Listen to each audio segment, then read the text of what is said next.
What's up, fam? It's Brian Castrillo. So I just watched Daredevil Born Again, episode 6, titled Excessive Force. And this was another great episode, and we got to learn about a character I don't know a lot about titled Muse, and he is a great, creepy, scary character. But let's get into this. Of course, there will be spoilers in 5, 4, 3, 2, 1. Let's talk about it. Let's have fun with it.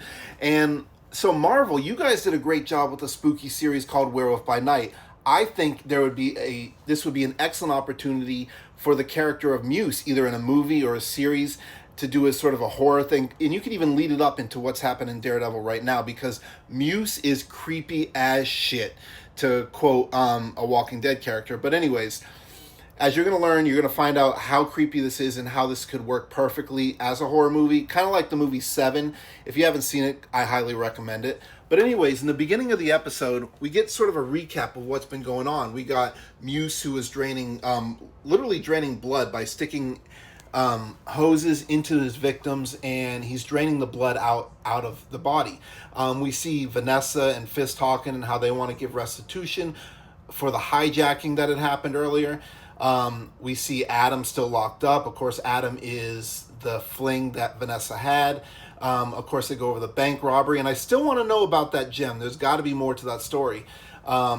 More of the graffiti, the Punisher, the whole trigger thing. Of course, the cops seem to have a thing for the Punisher with all their tattoos. We see a little video about a swordsman, and of course that is Jacques Duquesne in the previous series. I thought that was kind of neat that they had him in there. I don't know if we're going to see him again. But now we see right from the beginning, as the episode starts, we see the dead man that Muse was messing with, and he literally drained his blood. His eyes were all gross. And he's just laying there right on the pier. And of course, this is the pier that Fisk wants to create into a whole stream of business opportunities and just growth for the city.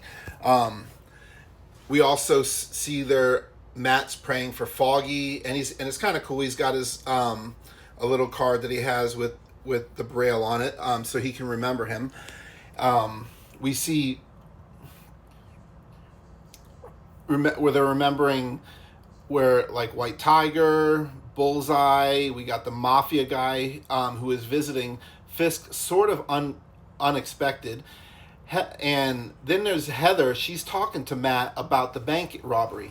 And what's interesting about that is she starts talking to him about how she wants various interviews, how she wants to do. She even mentions interviewing the Punisher and even Daredevil. So clearly she has no idea who she's dating at the moment. Then it's kind of going back and forth between this, because Fisk tells this guy to give Victor 1.8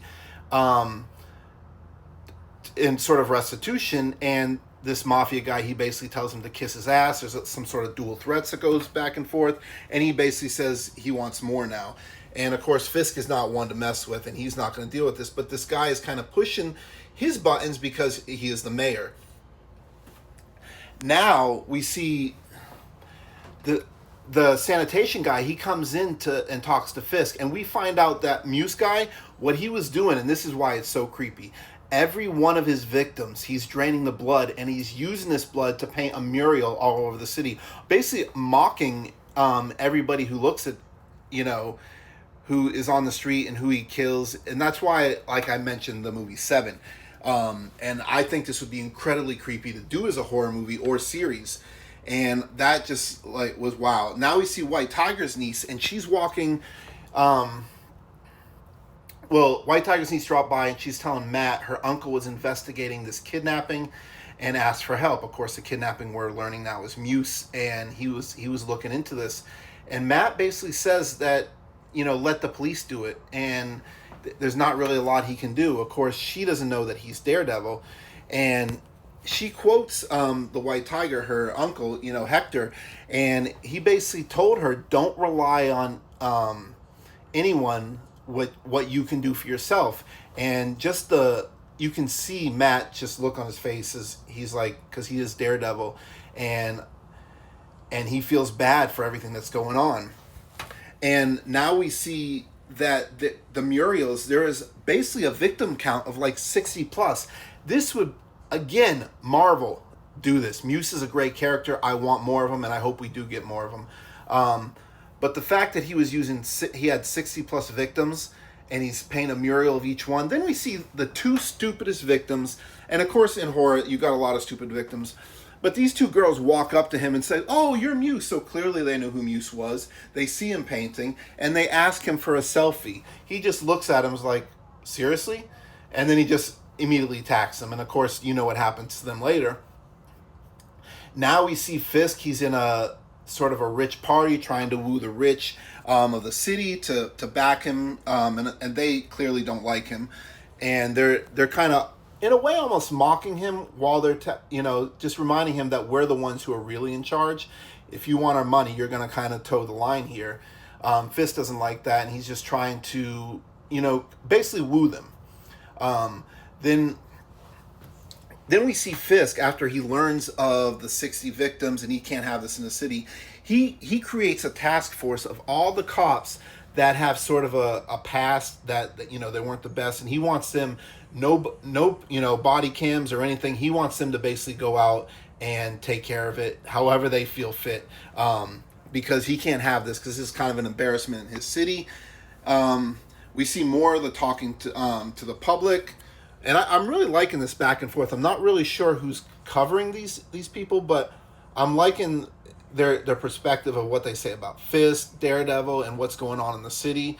Now we see Hector's niece, and she's walking through the subway, and she gets taken by Muse. Now we see Matt Murdock. He's like, you know what, fuck it, and he dons the Daredevil outfit, and he goes taking off after her after he gets a call from her mother, and he's after her. And then we see he finds her, and he starts fighting.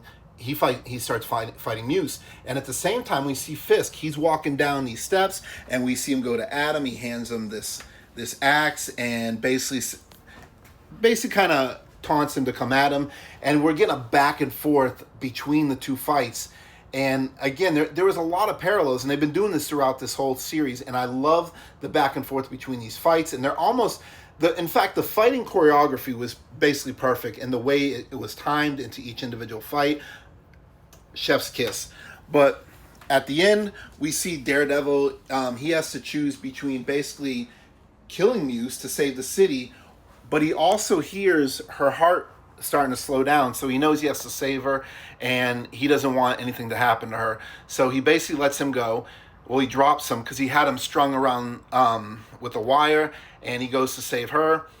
And then at the end, after Fisk is also beating up Adam, he puts him down, and we see Muse. He looks around, and Muse is gone. Angela wakes up, so thankfully she's okay, and we see Fisk kind of sitting in the prison that he was holding Adam, and I don't know if Adam's still alive, but he was basically laying there. But yes, this was an amazing episode. I want to hear from you guys. What did you guys think about it? What do you think about Muse? Would he not make a perfect horror series or movie for Marvel to delve into? And maybe we're going to get more of this, but my goodness, that guy is creepy as shit. But anyways, thank you guys for watching. I love you guys, and I'll see you in the next episode.